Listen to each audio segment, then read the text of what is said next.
不是第一名又如何？作者鄭詠詩，出版社小樹苗。海海有一副好嗓子，他被挑選加入小雞吱吱喳喳合唱團。這天，合唱團團長向大家公布了一個消息：森林歌唱比賽將要舉行，我決定派出2名團員參加，他們就是帕帕和海海。海海聽到這個消息，高興極了。他一直期待着可以參加歌唱比賽。想到這裏，海海就情不自禁地激動起來。大家都對海海和帕帕寄予厚望。海海、帕帕，加油喎！能夠參加比賽真好，希望得到第1名啊！海海對帕帕說：我們要珍惜這次機會，在森林舞台上好好發揮。海海和帕帕決定要好好預備這次比賽。海海更下了決心要得到第1名。在動物國裏生活嘅動物都知道，夜鶯是唱歌專家，他喜歡在樹林唱歌。每個小動物一聽到夜鶯嘅歌聲，也不得不停下來欣賞。大家都不約而同地發出讚嘆：歌聲真美妙啊！海海和帕帕來到樹林，他們希望學習夜鶯嘅歌唱技巧，令他們的歌藝提升。海海和帕帕專心地聽夜鶯唱歌，把夜鶯嘅歌聲牢牢記住。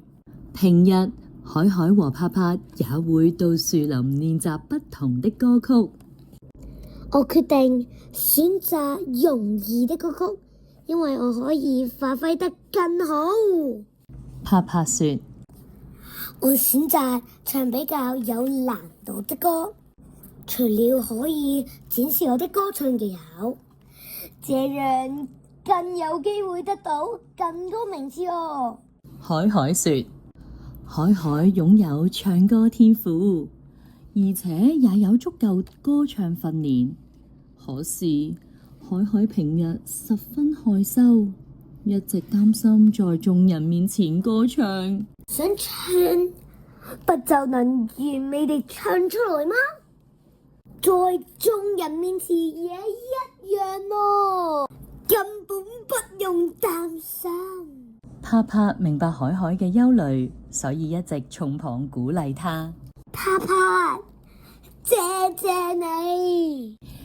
比賽的日子即將到來，還有3天、2天、1天，明天就是比賽的日子了。這夜，海海興奮得睡不着。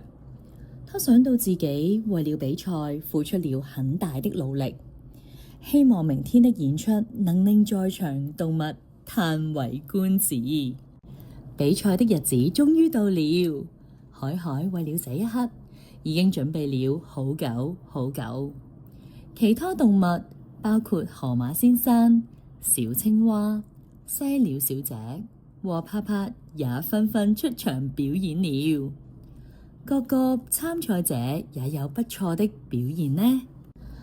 當烏鴉司儀叫喚海海的名字時，海海也同時對自己說：不用怕，大膽地放聲高歌吧。海海為大家演唱高難度的歌劇，歌聲清脆婉轉，響徹了整個城鎮的上空。大家都聽到美妙的歌聲了。夜鶯評判宣布獲獎的名單了。第1名是帕帕，第2名是海海，第3名是西鳥小姐。比賽的結果一定令海海失望了，因為海海一直希望得到第1名哦。沒想到海海竟然沒半點失望，反而笑着說：不是第一名也沒關係。雖然這次比賽帕帕得了第一名，但是大家都超越了自己，全力以赴的比賽。海海很享受比賽的過程，而且克服了害怕的心理，在眾人面前唱歌也是帕帕的功勞。海海說：我喜歡唱歌，所以來參加唱歌比賽。比賽結果不是最重要，重要是可以結交很多新朋友哦。